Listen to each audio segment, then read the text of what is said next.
오늘 성경 말씀은 누가복음 22장 7절에서 23절까지입니다. 한 절씩 교독하여 읽겠습니다. 7절부터입니다. 6월절 양을 잡을 무교절 날이 이른지라 예수께서 베드로와 요한을 보내시며 이르시되 가서 우리 위하여 6월절을 준비하여 우리로 먹게 하라. 여짜오되 어디서 준비하기를 원하시나이까? 이르시되 보라, 너희가 물 한 동이를 가지고 가는 사람을 만나 그가 들어가는 집으로 따라 들어가서 그 집 주인에게 이르되 선생님이 내게 하는 말씀이 내가 내 제자들과 함께 유월절을 먹을 객실이 어디 있느냐 하시더라 하라. 큰 다락방을 보리니 거기서 준비하리라 하시니 그들이 나가 그 하신 말씀대로 만나 유월절을 준비하니라. 예수께서 사도들과 함께 앉으사 이르시되 내가 고난을 받기 전에 너희와 함께 이 유월절 먹기를 원하였노라. 너희에게 이르노니 유월절이 이르기까지 다시 먹지 아니하리라 하시고 이에 잔을 받으사 감사기도 하시고 이르시되 이것을 갖다가 너희끼리 나누라. 내가 너희에게 이르노니 이제부터 하나님의 나라가 임할 때까지 떠나면서 먹는 것을 아니하리라 하시고 또 떡을 가져 감사기도 하시고 떼어 그들에게 주시며 이르시되 이것은 너희를 위하여 주는 내 몸이라. 너희가 이를 행하여 나를 기념하라 하시고 저녁 먹은 후에 잠도하고 이 잔은 내 피로 세우는 새 언약이니 곧 너희를 위하여 붓는 것이라. 그러나 보라, 나를 파는 자의 손이 나와 함께 상 위에 있도다. 인자는 이미 작정된 대로 가거니 그를 파는 그 사람에게는 화가 있으리로다 하시니 그들이 서로 묻되 우리 중에서 이 일을 행할 자가 누구일까 하더라. 아멘. 오늘도 주님 은혜가 함께 하시기를 기원합니다. 신약 성경 읽기 이제 복음서를 읽기 시작한 지 84번째로 오늘 본문의 말씀을 읽었습니다. 최후의 만찬이라는 제목으로 오늘 말씀의 뜻을 새겨보도록 하겠습니다. 지난 수요일에는 가룟 유다가 주님을 공회에 팔아 넘기는 이야기를 다뤘죠. 그리고 오늘 말씀은 그 뒤에 이어지는 이야기인데 이때가 이제 언제냐면은 유월절이었다. 유월절은 이스라엘 백성들이 율법에 따라 지켜야 하는 3대 절기, 유월절, 오순절, 초막절 3대 절기 중에서 가장 먼저 이제 나오는 절기입니다. 유대인들의 달력으로는 1월 14일이 유월절인데 6월절이 1월 14일이고 그 뒤로 한 주간 동안 무교절이 이어집니다. 유대인들의 달력으로 1월인데 우리 달력으로 하면 한 3, 4월쯤 됩니다. 6월절을 지키는 의의 6월절의 의미는 하나님의 구원입니다. 이스라엘이 애굽에서 노예로 살 때 하나님은 이스라엘을 건져내시기 위해서 일을 하셨죠. 그래서 10가지 재앙을 애굽에 내리셨습니다. 마지막 10번째 재앙은 애굽의 모든 장자, 첫 태생이 생명을 잃는 그런 재앙이었죠. 애굽의 모든 장자들이 생명을 잃던 그 밤에 이스라엘 백성들은 하나님의 지시에 따라 유월절 식사를 했습니다. 유월절 식사를 하는 모양을 묘사해 보면 이스라엘 백성들은 일어서서 밥을 먹습니다. 신을 신고 허리를 동여 매고 지팡이를 잡고 식사를 했습니다. 이것은 언제라도 출발하면은 떠날 수 있는 준비를 하고 있다라는 이야기가 되는 거죠. 이렇게 당장 떠날 수 있는 준비를 하고 먹는 식사가 뭐냐면은 무교병, 그러니까 발효되지 않은 그런 떡, 그리고 쓴 나물, 또한 고기를 먹는데 어린 양을 잡아서 이제 구워서 먹었다. 이렇게 음식을 먹고 어린 양을 잡을 때 흘린 피를 하나님의 지시에 따라서 문설주와 인방에 발랐다. 바른 이유는 죽음의 천사가 애굽 곳곳을 다니면서 이제 첫 번째로 태어난 것들을 다 생명을 취할 때 문에 피가 발라져 있으면은 그 집은 통과하는 겁니다. 지나가는 거죠. 이 지나간다는 말을 한자로 쓰니까 유월이 됩니다. 유월. 6월 달에 지키는 절기라 유월절이 아니고 지나갔다는 뜻에서의 유월절입니다. 보통 영어로는 패스오버라는 말을 씁니다. 지나갔다는 뜻이죠. 이렇게 10번째 재앙이 있은 후에 바로가 또 애굽의 모든 국민들이 이제 하나님께 머리를 숙일 수밖에 없죠. 첫 태생이 다 죽었는데 더 끔찍한 일이 벌어질 수도 있는데, 그래서 이제 애굽의 바로가 항복합니다 하고서 이스라엘 떠나시오, 애굽의 백성들도 다 제발 조금이라도 빨리 가라고 등 떠미는 겁니다. 그러니까 이제 출발 준비 다 됐잖아요. 바로 이제 출발할 수 있게 된 거죠. 그런데 이렇게 떠나는 것 그 자체가 구원입니다. 이집트, 애굽에서 노예로 살다가 하나님의 약속의 땅으로 가서 자유민으로 살게 되니 이것이 구원이고, 또 애굽의 모든 첫째가 다 죽임을 당하던 그 밤에 이스라엘의 장자들은 죽지 않았으니 이것이 구원이고, 이런 구원의 의미를 담은 절기가 유월절이고, 하나님은 이 유월절을 매년 지켜라, 3가지 절기를 지키라 하셨는데 유월절과 오순절과 초막절, 때가 그때였다는 겁니다. 그러니까 하나님 명령에 따라서 이스라엘은 이 절기를 지켜야 되는데 유월절을 지키는 그때였다. 그때에 벌어진 일이라는 거죠. 이 유월절이나 오순절이나 초막절은 이스라엘 백성들이 지키려면은 아무 데서나 지키는 게 아닙니다. 법에 정해져 있기를 율법에 예루살렘 성전이 있는 예루살렘에 와서 지켜야 됩니다. 그러면 이 절기 때가 되면요, 예루살렘은 이 이스라엘 경내에 살고 있는 유대인들도 올 수만 있으면 최대한 오겠죠. 하나님 명령에 따라서.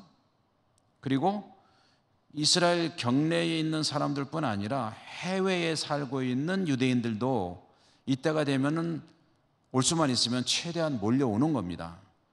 그러니까 조금 과장되지 않았나라고 보통 학자들은 이야기하는데, 예루살렘에 보통 상주 인구가 한 3만 명이라고 봤었거든요. 그런데 요세푸스라고 하는 한 역사가의 기록에 의하면은 최대로 한 300만 명까지 온 적도 있다. 그런데 여러분, 우리 예천 읍내의 상주 인구가 얼마나 될까요? 한 2만 명 될까요? 18,000명? 18,000명.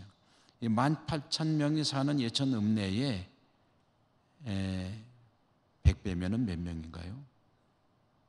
18,000, 180만 명. 180만 명이 여기 와서 살 수가 있을까요? 여기 들어올 수가 있을까요? 제가 듣기로는 우리 예천 인구가 한참 많아서 18만 명, 16만 7천 명, 뭐 어쨌든 10몇만 명. 일대에도 장날이 되면은 뭐 저절로 밀려갔다고 그러던데 앞사람하고 뒷사람하고 다 가지고 키가 작은 사람들은 발이 떠가지고 들려서 갈 수도 있었어요. 가만히 있어도 그냥 가는 거죠, 그럴 때.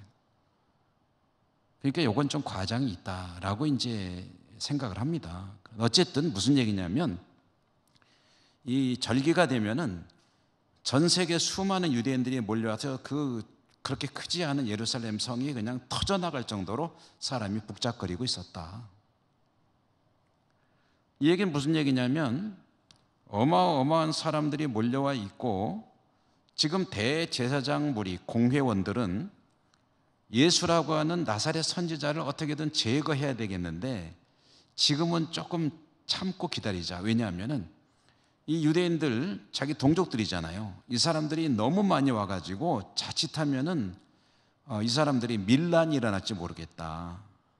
나사렛 예수라고 하는 저 선지자가 굉장히 백성들의 광범위한 지지를 받고 있는데 이 사람을 공회원들이 제거했다라고 만약에 이게 알려지게 되면은 이 군중들이 무슨 짓을 저지를지 모른다라는 게 그들의 생각이죠. 그러니까 참고 있는데 또 딱히 제거할 만한 어떤 실마리가 잡히질 않는 겁니다. 그러니까 참고 있는데 그때 돌파구를 열어준 게 누구냐면은 누구라고요? 가룟 유다라는 거죠. 내 선생님을, 내 스승을 당신들에게 내가 적절한 기회에 넘겨주겠다. 체포할 수 있도록 돕겠다. 그러니 나에게 보상을 해달라. 해가지고 이제 은 30에 스승을 넘기지 않습니까? 노예 한 사람의 가치라고 했죠. 그 당시에는 뭐 노예를 매매하는 것이 일반화되어 있는 시대니까. 자, 이것은 예수님 입장에서 보면은 지금 위기가 이제 위기가 도래하고 있는 거죠. 내 신상에 지금 어떤 문제가 어떻게 발생할지 모르는 그런 참 위기의 순간인데 주님이 그걸 모르냐면은 다 아십니다. 다 알고 계시죠. 그러면은 어떻게 됩니까? 자, 이런 위기 상황이 됐다 그러면 어떻게든지 대처 방안을 마련해야죠. 만약에 대제사장 무리가 손을 쓰면 어떻게 할 것인가? 일단 피신할 것인가? 아니면 어떤 방식으로 저들을 대응해 나갈 것인가 하는 대책을 세워야 되는데 주님은 그런 거에는 전혀 관심을 두지 않습니다. 그리고 뭐에 관심을 두냐면은 자기 자신이 가야 할 길, 해야 될 일, 그것을 해나가는 데에만 집중하십니다.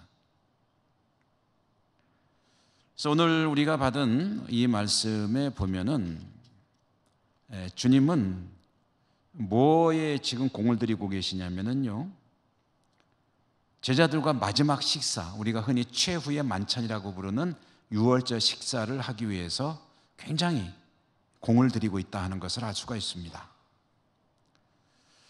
그래서 우리가 받은 말씀 오늘 15절에 보면은요, 주님께서 내가 고난을 받기 전에 너희와 함께 이 유월절 먹기를 원하였노라. 내가 고난을 받기 전에 너희와 함께 이 유월절 식사를 같이 할 수 있기를 원하고 원했다. 원했다는 말을 2번 반복했으니까 무슨 얘기겠습니까? 간절하게 원했다. 굉장히 강력한 주님의 마음이 담긴 그런 표현인 거죠. 반복법이라고 하죠. 반복법. 간절하게 내가 너희들과 식사 자리, 이 유월절 식사 자리를 갖기를 원했다 라고 말씀하신 주님께서 베드로와 요한에게 가서 유월절 식사를 준비해라. 두 제자가 어디 가서 어떻게 준비하라는 말씀이신가요? 너희들이 성내로 들어가라. 그러면 물 한 동이를 지고 가는 사람을 볼 것이다. 그 사람 따라가 봐라. 그럼 그 사람이 들어가는 그 집 주인에게 우리 선생님께서 식사를 하실, 유월절 식사를 하실 장소가 어디요? 라고 하면은 그 장소를 너희들에게 알려줄 것이다. 거기에서 식사를 하면 된다. 제자들이 가보니까 그대로 되는 거예요. 무슨 소리입니까?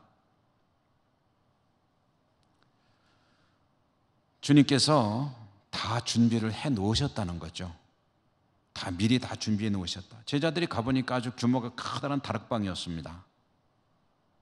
이 다락방이 여러분 확실한 증거는 없습니다. 성경에서는 명확하지 않은 것은 단정 지을 필요는 없는데, 다만 이 다락방이 아마 제자들이 그 후에 숨어 지냈던 그 방이 아니겠느냐라고 생각은 할 수 있습니다. 가능성은 높죠. 그렇지만 꼭 그 방이라는 증거는 없습니다. 주님께서 준비하신 그 큰 다락방의 식사를 이제 다 준비를 마치고 자리에 앉았을 때 주님께서 하시는 말씀이 15절 이하거든요. 여기에서 중요한 내용이 우선 두 가지 정도가 있는데요. 우선 좀 전에 말씀드린 대로 주님께서 내가 유월절을 식사를 너희들과 하기를 고대하고 고대했다, 간절히 기다렸다 라고 말씀하신 이유가 뭘까? 왜 그랬을까요? 시장하셨나? 아니면 모처럼 이제 거하게 한번 드시고 싶으셨을까? 제자들과 회포를 풀기 위함이었을까? 이 식사는요, 다른 이유로 주님께서 간절히 원하신 것은 아닙니다. 뻔합니다. 사실은 조금만 생각해보면 누구나 다 알 수 있습니다. 주님이 죽으시기 전에, 제자들과 이별하시기 전에, 주님이 제자들을 떠난 뒤에 있게 될 대단히 중요한 뭔가를 준비하는 그런 자리다라는 것을 알 수가 있는 거죠. 이제 곧 헤어져야 되는데, 헤어진 뒤에 제자들이 반드시 기억하고 유념해서 지켜야 될 그 뭔가를 이 자리에서 이제 그들에게 가르쳐야 되는 건데, 그게 뭐냐면 성찬식인 거죠.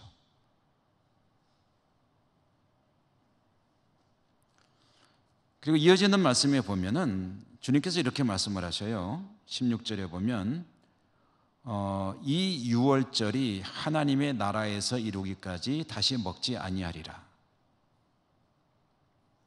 그러니까 이 유월절 식사로는, 이 땅에서 먹는 거로는 오늘 이게 마지막이라는 거죠.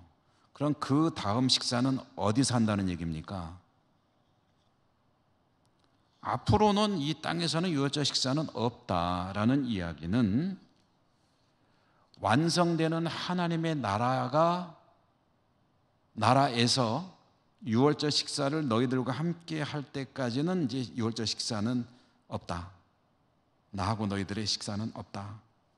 이 말은 뭐 여러 가지 의미를 가지고 있는데요. 첫째로는 주님께서 이제 십자가에 죽으시고 부활하시고 승천하시고 그러다 재림하시고 하나님의 나라가 완성이 되어서 그때 유월절 식사를 비로소 하게 될 것이니 앞으로는 이렇게 될 것이라는 것을 포함하고 있는 주님의 앞으로의 일에 대한 예고라고도 할 수 있겠죠. 말이 길어서 좀 어려우신가요? 조금 잘라가면서 얘기해 볼게요. 지금 이게 땅에서 먹는 유월절 마지막 식사다. 이제는 하나님의 나라에서 먹게 될 거다. 이 얘기는 무슨 얘기냐면 중간은 없다는 거죠. 그럼 중간은 뭐하냐? 주님은 그대로 떠나는 거죠. 떠나는 과정이 뭡니까? 죽으시죠? 부활하시죠? 승천하시죠? 성령이 오시죠? 주님은 기다리시죠? 언젠가 재림하시죠? 재림하시면 하나님의 나라가 완성이 되죠? 그때에 다시 유월절 식사를 하시겠다는 거니까 앞으로의 주님의 일종의 스케줄에 대해서 얘기하시는 거나 마찬가지다.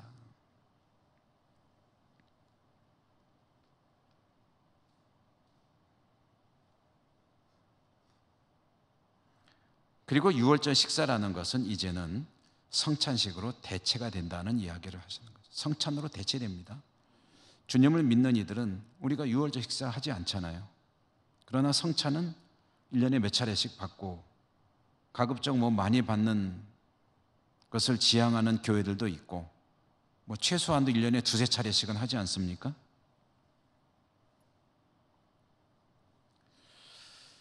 이제 그 뒤에 주님께서 말씀을 많이 하십니다. 유월절 식사하는 자리에서 지금 제가 여러분에게 들려드린 그 내용을 담은 말씀을 해주시고 이어서 하시는 일이 뭐냐면은 성찬을 제정하시는 겁니다.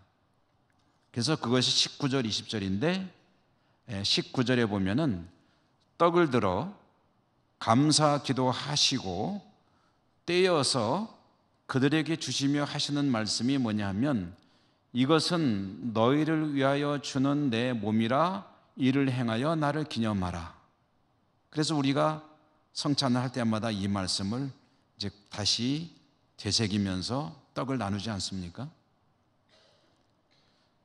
떡을 이렇게 나누라 라고 말씀하셨고 이어서 20절에 보니까 식후에 잔을 부으시며 말씀하시기를 이 잔은 내 피로 세우는 새 언약이니 곧 너희를 위하여 붓는 거다 라고 말씀하시며 잔을 부어주셨는데 이 성찬이에요.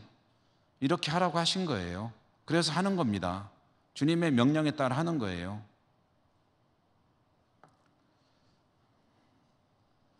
오늘 저는 여러분들과 함께 떡을 주시며 하시는 말씀이 19절에 나오는 단어 두 개를 좀 의미를 조금 더 생각해 보려고 합니다. 19절에 주님께서 말씀하시기를 첫째는 떡을 가져 감사 기도하시고 떼어 그들에게 주시며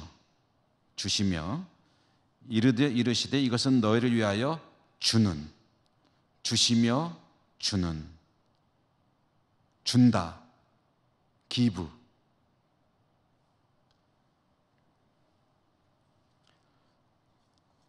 주께서 자신의 몸을 제자들을 위해서 주신다는 거죠. 그런데 제자들만 위해서냐 하면 제자들만 위하는 게 아니고 이 땅의 모든 사람들 나아가서 피조의 세계를 위해서 자신의 몸을 내어주신다. 이 말씀을 하시는 거죠. 주님의 입장에서는 자신을 내어주시는 거고 하나님 아버지 입장에서는 아들을 내어주시는 거죠.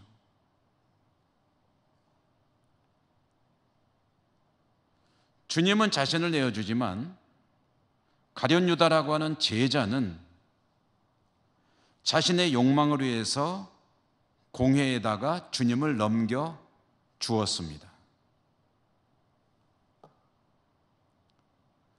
가룟 유다는 스승을 은30에 넘겨줬고 주님은 자신을 이 땅을 위해 내어주셨습니다. 똑같은 준다는 말인데 어떻게 이렇게 내용이 완전히 다르죠? 스승을 넘겨준 가룟 유다는 속으로 생각했을 것입니다. 아유, 그래도 이거라도 건졌네, 성공했네, 이거라도 성공했네 라고 생각했을 겁니다. 자신의 목적을 위해서 스승을 팔아 넘기는 일에 성공했다, 이것마저 못 건졌으면 어쩔 뻔했노 라고 생각할 수도 있겠죠. 지난 수요일에 말씀드렸죠. 가룟 유다를 미워할 필요가 없다고, 좋게 생각할 필요 없습니다. 성경은 단정지어 말합니다. 그는 도둑이라고, 비참한 최후를 마친 참으로 비참한 인간이라고 말합니다. 성경이 그렇게 단정짓는데 거기에다가 가룟 유다는 뭐 그럴 수밖에 없지 않았을까, 이런 근거도 없는 얘기 갖다 집어넣을 필요가 없습니다.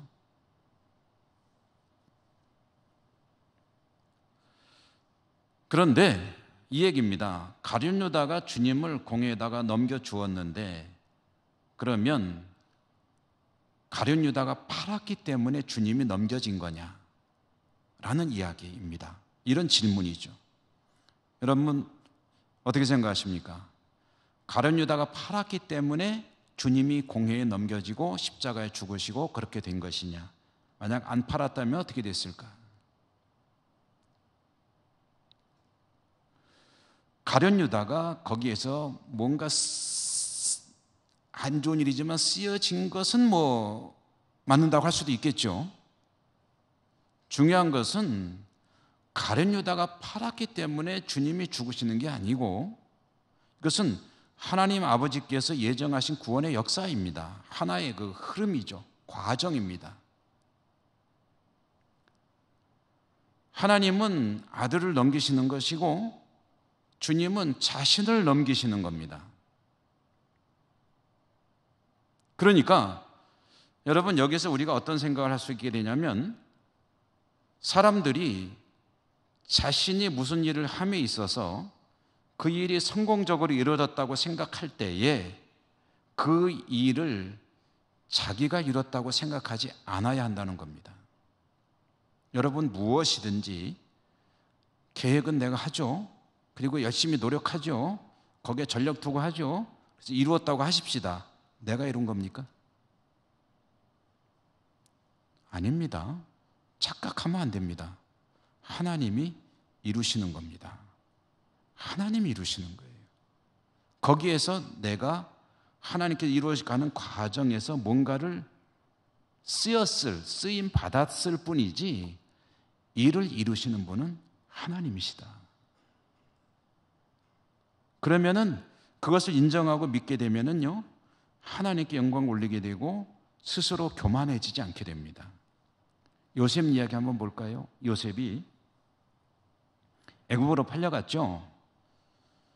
참 힘든 세월을 꽤 보냈습니다. 그런데 결국은 총리가 됐습니다.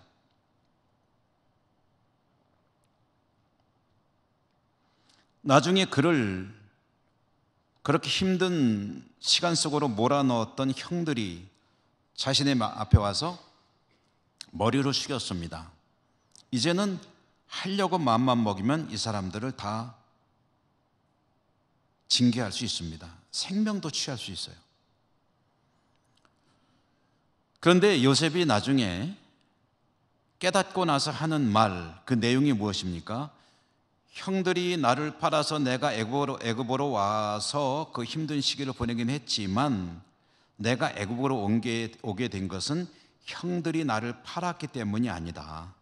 하나님이 애굽 땅에 큰 구원의 역사를 이루시려고 형들을 통해서 일을 하신 것이니, 그러므로 하나님이 나를 보내셨는데 내가 왜 형들을 미워하겠느냐. 하나님이 하신 일이다.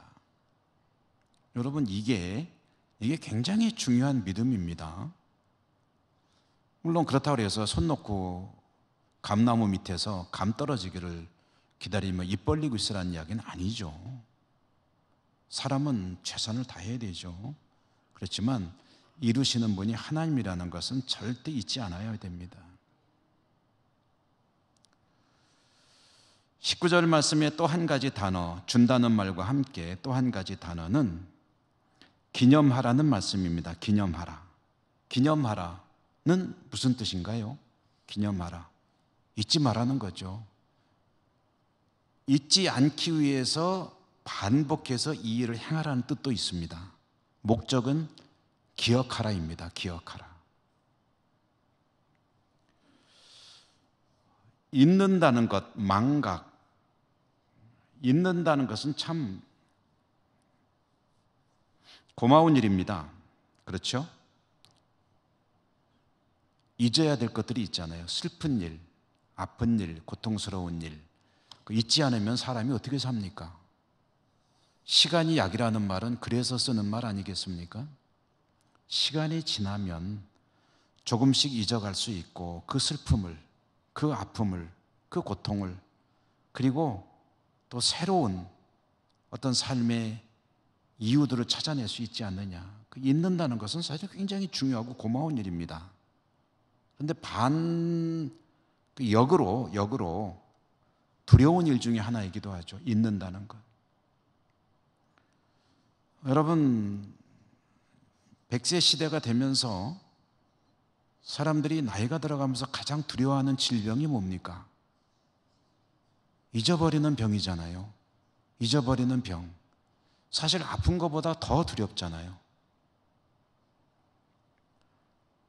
가족도 못 알아보고 심지어는 나중에는 자기도 누군지 모르고, 이 얼마나 기가 막힌 일입니까? 여러분, 장수회복을 누리시되 잊어버리는 일은 절대 없는 그런 장수회복을 누리시기를 축복합니다.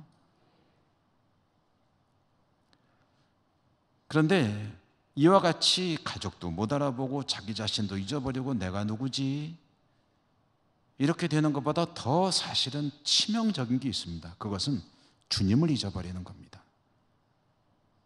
주님을 점점 잊어버리는, 이거는 자신을 잊어버리는 것보다 훨씬 더 비교도 할 수 없이 불행한 일이 아닐 수가 없습니다. 주님이 어떤 분이신지, 주님이 나를 위해서 무엇을 하셨는지, 그러므로 나는 그 주님을 어떻게 대하며 살아야 되는지, 주님과 관계되는 것을 하나하나 잊어버려 나갈 때, 여러분, 은혜 받을 때는 누구나 주님을 찬양합니다. 목숨도 내놓고 같이 그냥 뜨겁게 활활 타오르기도 합니다. 그런데 시간이 지나면서 은혜가 점점 흐릿해져 갑니다. 근데 그때 정말로 주님 은혜였을까? 때가 돼서 그런 거 아닐까? 의심도 점점 가져보기 시작합니다. 오늘 주님께서 말씀하시는 거죠. 나를 기념하라. 이것은 너희를 위해서 내주는 나의 몸이다. 받으라, 먹으라. 그리고 너희를 위해서 흘리는, 부어버리는 나의 피다. 받아라, 마시라. 성찬을 제정해 주시면서 하시는 말씀이 기념하라.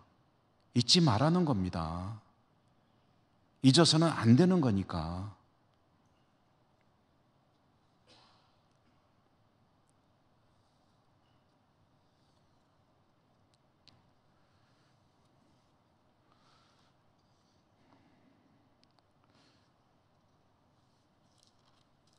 이 식탁에 가룟 유다가 함께 있었습니다. 그러니 참 가증스럽죠. 가룟 유다는 주님을 공회에 넘겨주었는데, 여러분, 전적으로 흔히 쓰는 말로 자유의지입니다. 자유의지.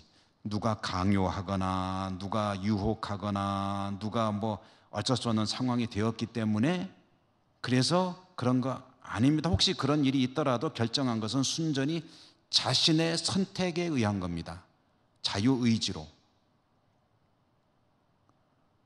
스스로의 선택에 의해서 그는 역사상 최악의 죄인이 되었습니다. 반면에 주님은 어떠신가요? 100% 하나님이시지만 100% 사람이신 주님은 사람이라는 관점에서 볼 때 순전히 자신의 의지로, 자신의 자유의지로 선택을 하시는데, 하나님께서 예정하신 인간 구원 역사, 인류 구원 역사, 피조의 세계 구원 역사에 자신을 스스로 넘겨주는 선택을 하셨습니다.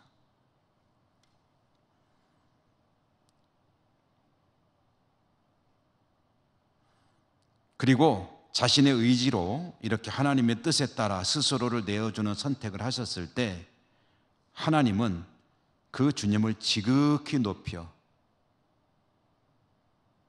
가장 높은 곳에 앉게 하시고, 하늘에 있는 것들과 땅에 있는 것들과 땅 아래에 있는 모든 피조의 세계가 그 앞에 무릎을 꿇게 하셨습니다. 가장 높은 자리로 이끌어 올리셨다는 거죠. 아버지 하나님의 뜻에 온전히 순종하는 선택을 할 때 하나님은 그를 지극히 높은 곳으로 이끌어 올리셨다. 여러분, 우리가 잘 하지는 못하지만 명확히 알고는 있읍시다. 주님의 뜻 안에 나의 자유의지로 선택하여 그 뜻을 순종해 나갈 때 하나님께서 우리들을 가장 높은 곳에 올려주실 것입니다. 그 은혜가 풍성하시기를 주님 이름으로 축원합니다. 은혜로우신 하나님 감사합니다. 오늘 또 주신 말씀 들었습니다. 이 말씀을 통해 저희들은 저희들의 자유의지로 하나님 말씀에 전적으로 순종하고 하나님 높여주시는 복된 삶을 살아갈 수 있도록 인도하여 주옵소서. 예수님 이름으로 감사하고 기도드립니다. 아멘.